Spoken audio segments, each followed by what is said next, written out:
बिस्मिल्लाहिर्रहमानिर्रहीम। अज़ीज़ तलबा अस्सलामु अलैकुम। अल्लाह पाक आपको अपने हिफ्ज़ ज़मान में रखे। सबक का आगाज़ करते हैं। सबक है हमारा मुलम्मा। मुसन्निफ़ा है हाजरा मसरूर। माखूज़ है सब अफ़साने मेरे।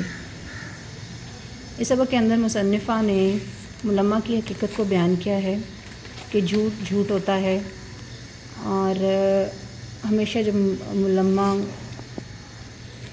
का पोल खुलता है तो सिवाय निदामत के कुछ हाथ नहीं आता। ये अफ़साना एक लड़की के किरदार के गिर्द घूमता है जो अपने चचा की अयादत के लिए सफ़र कर रही है।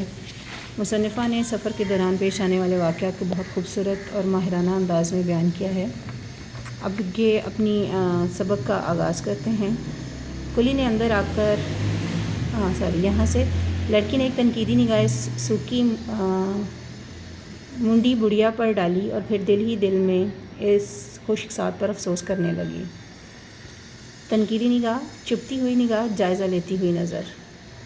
काश इस पोखर के पानी की तरह साकित बुढ़िया की बजाय कोई समंदर की सी बेचैन नौजवान लड़की यहाँ होती। पोखर, जौहर या तालाब जो इस रेशमी बुरके में दहकते हुए चेहरे को रश्क से देखती। रश्क, फ़ख्र। कुली ने अंदर आकर लड़की को बताया कि टिकट घर खुल गया है और लड़की उठकर इसके साथ हो ली। रास्ते में वो बराबर इधर उधर देखती कि कहीं वो नौजवान इसे 3rd क्लास का टिकट लेते ना देख ले। क्या कहेगा अपने दिल में वो, लेकिन वो कहीं नज़र ना आया। लड़की ने इत्मीनान से टिकट ले लिया।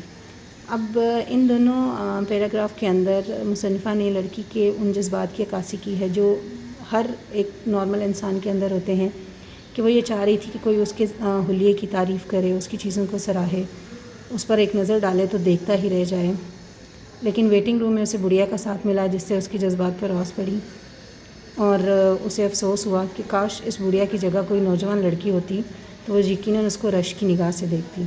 इसी दौरान टिकट घर की खिड़कियाँ भी खुल गई और कुली ने आके इतला दी कि वो टिकट ले ले। अब उस लड़की को ये भी खौफ था कि वो टिकट ख़रीदने जाएगी और वो नौजवान उसे कहीं देख ना ले और उसकी गुर्बत का राज जो है वो अया ना हो जाए। चीखती चिंगारती हुई गाड़ी प्लेटफार्म के सीने में दर आई। जब लड़की कुली के पीछे वेटिंग रूम से निकली तो इसकी पहली नज़र इसी नौजवान पर पड़ी जो बड़ी शान से सिगरेट मुंह में दबाए गौर से उसे देख रहा था। अब क्या हो, वो सोचती हुई जल्दी जल्दी आगे बढ़ने लगी। वो ज़नाना डिब्बे के बिल्कुल करीब पहुंच गई। औरतों की काव काव यानी ये इसमें सौत है और ज़ेवरात की झनकार या जैसे आदि मुजरिम कैदियों की हाय हाय हथकड़ियों और बेड़ियों की ताल पर ताल सुर। इस पर तुरफा मुर्दों का के उनको हिदायतें। मुन्नी की अम्मा सामान ना खोने पाए। एक दूसरे आदमी इस क़यामत के मौका पर गला फाड़ कर कह रहे थे ख़बरदार नकाब ना खुलने पाए। इस पैराग्राफ के अंदर मुसन्निफ़ा जो है वो स्टेशन के हालात और वाक़यात का एक जायज़ा ले रही हैं और मुख्तलिफ़ किस्म के लोगों की जो मुख्तलिफ़ किस्म की आवाज़ें हैं उनको बयान कर रही हैं। उनके बयान करने का अंदाज़ बहुत ही माहिराना है। लड़की का कुल्ली दरवाज़े पर अड़े हुए मर्दों के दरमियान से निकल कर डिब्बे में दाखिल होने की फ़िक्र कर रहा था। पीछे से औरतों और मर्दों की एक और टोली ग्रोह इस भरे हुए डिब्बे पर हमलावर हुई और लड़की बेचारी बीच में फंस कर रह गई। इस टोली की एक औरत ने अपनी चांदी की चूड़ियों में फंसा हुआ हाथ बुरके की गुदरी फ़कीरों का जुब्बा जिसमें कई पैबंद लगे होते हैं निकाला और लड़की को रास्ते में हायल देखकर धक्का दे दिया। लड़की एक झकोला खाकर संभल गई, झकोला चकरा कर। उसका दिल बेसाख्ता चाहा कि वो इस औरत की झालों से मुज़य्यन आरास्ता बुरका नोच कर भाग जाए या फिर इस रेल के नीचे धक्का दे दे। लेकिन सामने जो देखा तो वही नौजवान मुस्कुरा रहा था। अरे कुली, तुम मुझे यहाँ क्यों लाए? वो पूरी ताकत से चिल्लाई और कुली को लेकर किसी तरह इस हजूम से निकलकर दोबारा प्लेटफार्म की पैमाइश करने लगी। यानी अब जब उस लड़के ने देख लिया तो अब ये उसके लिए और परेशानी की बात थी। तो लिहाजा अब टिकट उसके पास 3rd क्लास का था। कुली उसको 3rd क्लास तक ही लेकर आया था, लेकिन उस नौजवान की वजह से ये देखकर कि नौजवान उसको देख रहा है वो शर्मिंदगी में मुब्तला हुई और कुली पर चिल्लाने लगी कि वो उसको यहाँ क्यों लेकर आया है। और कुली हैरत से उसका मुंह देख रहा था। उसकी निगाहों के सामने सैकड़ों मैले कुचैले बुरके गुब्बारों की तरह उड़ रहे थे। काश वो भी एक ऐसा ही बुरका ओढ़े होती तो कोई इस पर तंज से मुस्कुराने वाला ना होता। اس کے دل کے کسی گوشے میں یہ آرزو پھرپھرانے لگی اور وہ ہر پھر کر بلا مقصد ہی درجوں پر لکھی ہوئی بات پڑھ رہی تھی. یعنی اب بے مقصد اس نے پلیٹ فارم ناپنا شروع کر دیا. فرسٹ، سیکنڈ، انٹر، زنانہ انٹر، اور دفعتاً تھم گئی. ایک بار عبارت کو پھر پڑھا اور یہ درجہ اسے موسلادھار بارش میں کسی گھنے درخت کا سایہ معلوم ہوا. موسلادھار بارش، مسلسل تیز بارش. وہ بلا سوچے سمجھے دروازہ کھول کر اندر داخل ہو گئی. کلی باہر ہی متعجب سا کھڑا تھا. یعنی کلی کو حیرت ہوئی کہ 3rd کلاس کا ٹکٹ خرید کر یہ لڑکی انٹر کلاس ڈبے میں سوار ہو رہی ہے. لے آؤ سامان. وہ ایک دل فریب مسکراہٹ کے ساتھ بولی. دل فریب اگر ہم جملے کے اعتبار سے دیکھیں تو خوبصورت، لیکن دل فریب کے معنی ہوتے ہیں دل کو دھوکہ دینے والی. تو دل فریب مسکراہٹ کے ساتھ بولی. کلی سامان رکھ کر اس سے ایک آنکھ سے گھورنے لگا جیسے وہ اس کی تہ تک پہنچنا چاہتا ہو. لڑکی بھانپ گئی جان گئی. اس نے بٹوا کھولا اور ایک چمکتی ہوئی اٹھنی اس کی طرف بڑھا دی. اٹھنی کرنسی ہے، یعنی 50 پیسے. کلی کا چہرہ جو حقارت، نفرت کے جذبات کے باعث بری طرح لٹکا ہوا تھا، ایک دم کھل اٹھا، خوش ہو گیا. مزدور کو مزدوری چاہیے، اسے کسی کے معاملات سے کیا غرض.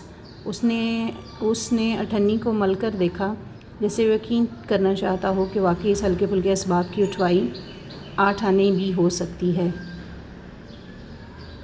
سیٹی کی آواز سن کر کلی اتر گیا اور پھر لڑکی کے عنابی ہونٹوں پر ایک مطمئن مسکراہٹ لہرانے لگی.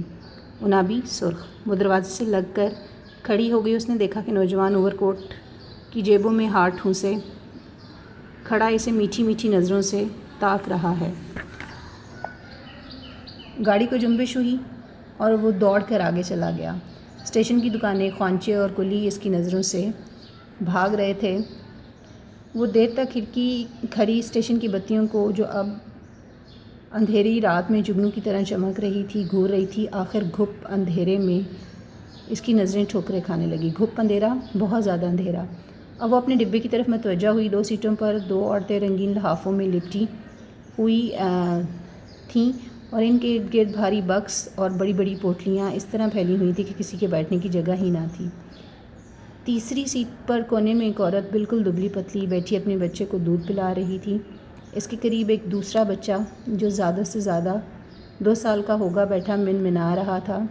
بالکل سوکھا، ہاتھ پاؤں کی کھال لٹکی ہوئی جیسے وہ پیدائش کے فوراً بعد ہی براہ راست بڑھاپے کی طرف چل دیا ہو.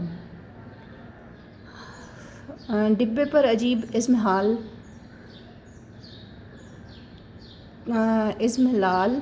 طاری تھا. اضمحلال، افسردگی. لڑکی بددل ہو کر اسی سیٹ پر ٹک گئی. ایک چھوٹے سے اسٹیشن پر گاڑی رکی اور لڑکی کا دل پسلیوں سے ٹکرانے لگا. اگر اس وقت اس کا ٹکٹ دیکھے تو اسے پھریلیاں آنے لگیں. 2 منٹ بعد گاڑی چل دی اور لڑکی سوچنے لگی آخر اس ملمہ سے کیا فائدہ جو ذرا سی رگڑ سے اتر جائے.